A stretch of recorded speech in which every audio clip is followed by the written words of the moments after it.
The Pulsar N250 has just got an update and it has got quite a few new features and a very small increase in its price tag. In this video, we're going to tell you what's old, what's new, what's good, what's bad, and who should buy this Pulsar. So stay tuned till the end of the video.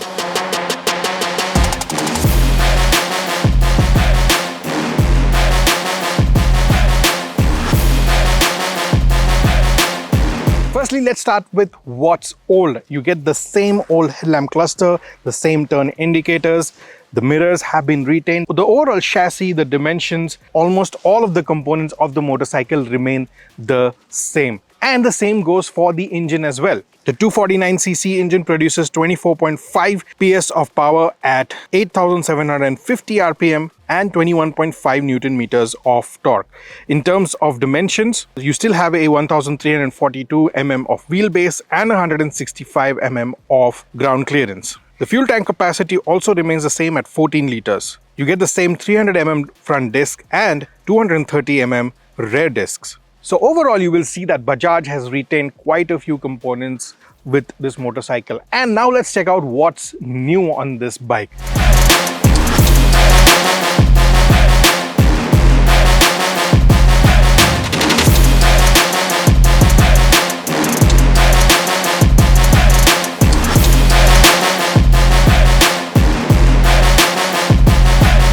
Firstly are the graphics. The graphics have been changed completely and you get this new 250 logo right here. On the red bike, you get white accents and this grey color. There are also two other colors to choose from in the form of a black with red accents and a white with blue accents.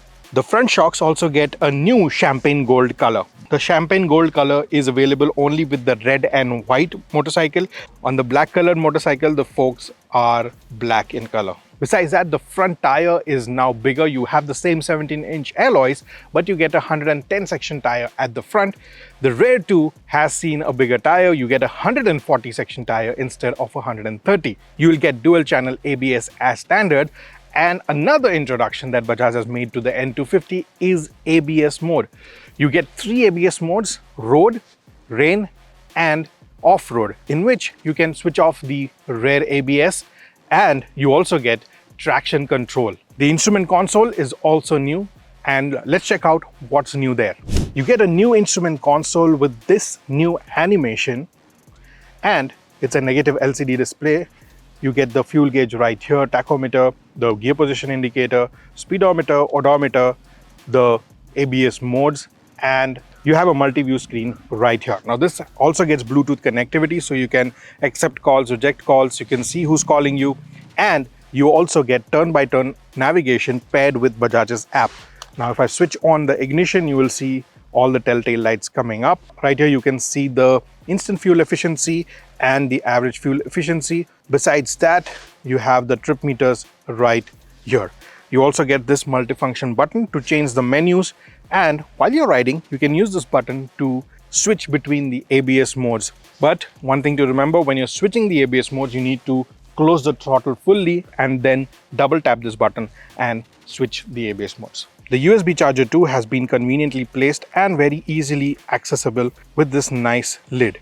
The switchgear quality is also quite decent, and however, it misses out on backlighting, so it won't light up in the night. The horn sounds like this. Now, before I tell you how this motorcycle performs, let's fire up the engine and see what it sounds like.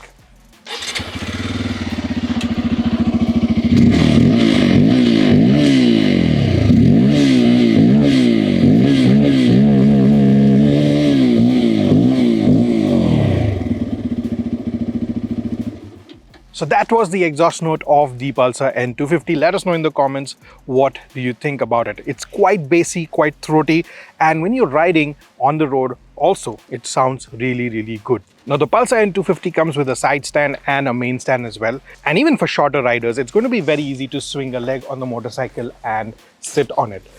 As you can see, my foot is flat on the ground, so is my foot on the left hand side, and the seat height is 800 mm. I'm very comfortable, and even shorter riders who are 5'6", 5'5" should be very comfortable on this motorcycle. My height for reference is 5'9". The handlebar, they are not clip-ons, but they are a little rear set, so you get an aggressive stance. Also, the foot pegs are a little rear set. So overall, the rider's triangle, you'll see that it is a bit aggressive. It's not too aggressive, but it's not very casual as well.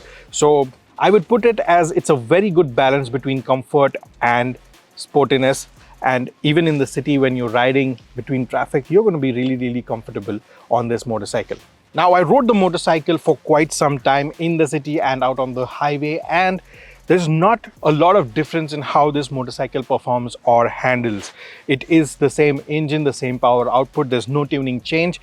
But however, this engine is really butter smooth, and it always brings a smile on your face because how smooth it is. Talking about in-gear speeds, on the first gear, I was able to pull the motorcycle to 43 kmph, in the second gear to 73 kmph, and in the third gear, I could see 100 kmph. The fourth gear, you can pull this to 124, and in the fifth, you can go on to the top speed of 132. In terms of suspension, the Pulsar N250 gets upside down forks at the front. These are 37 dia, and you get a monoshock at the rear. And during my journey of about 50 odd kilometers that I rode this motorcycle for, it was very comfortable.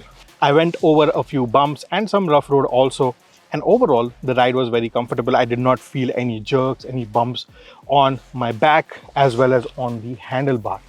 Overall refinement, like I said, is really good. You don't feel any kind of vibrations until and unless you push the motorcycle to 8,000 RPM. After that, the vibrations start kicking in. In terms of tractability also, in the third gear, I was able to move around at speeds as low as 10 kilometers per hour.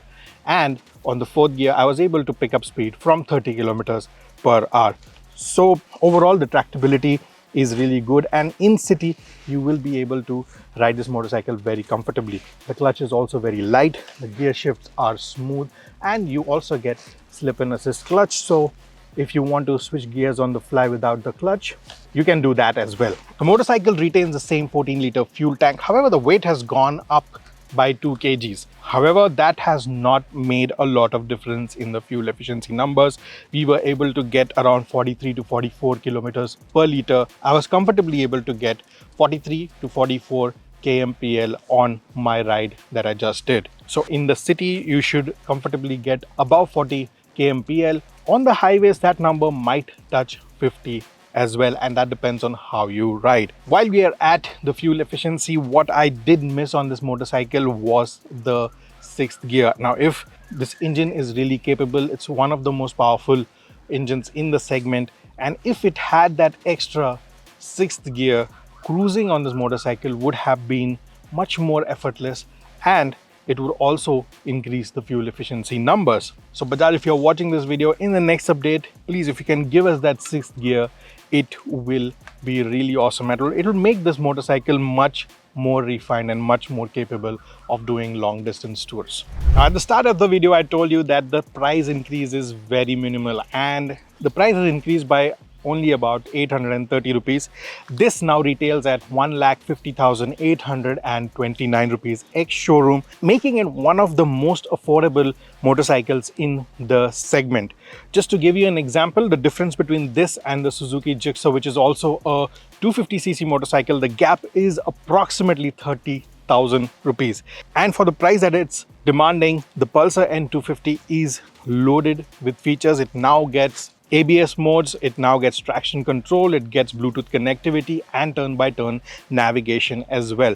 So quite a few updates. A nice bigger, wider tire at the rear and a wider tire at the front have increased the grip and the ride quality of the motorcycle as well. So in this update, what Bajaj has really done is updated only the things that needed tweaking, that needed an update, and made this motorcycle an all-rounded value for money proposition. So who should buy it? If you're in the market for a 250cc motorcycle, looking for something that's going to be your daily commuter motorcycle and does not leave you tired after a long journey or a long ride in traffic, this is a very good motorcycle to go for, because on the weekends as well, when you take it out touring, it's going to still keep you smiling.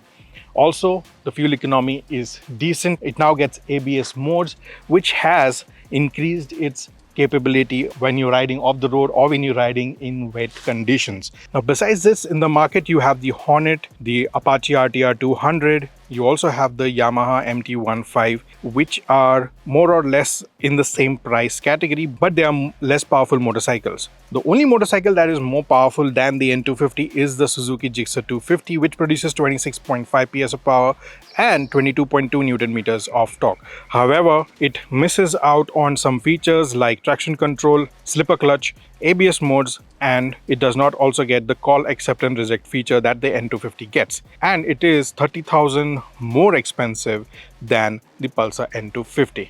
That was the new Pulsar N250 for you. It is a very well put together package and the cost is just up by 800 rupees. So kudos to Bajaj for achieving that, giving it so many updates and still keeping the prices low. Let us know what you think about the motorcycle, what do you think about the new features, and if you have any questions, put them down in the comments below. Subscribe to Motoroids if you haven't already. Press that bell icon so that you get notified whenever we upload such videos. Thank you so much for watching till the end. This is Vipul signing off. I'll see you in the next one. Until then, rev hard, rev free, and ride safe.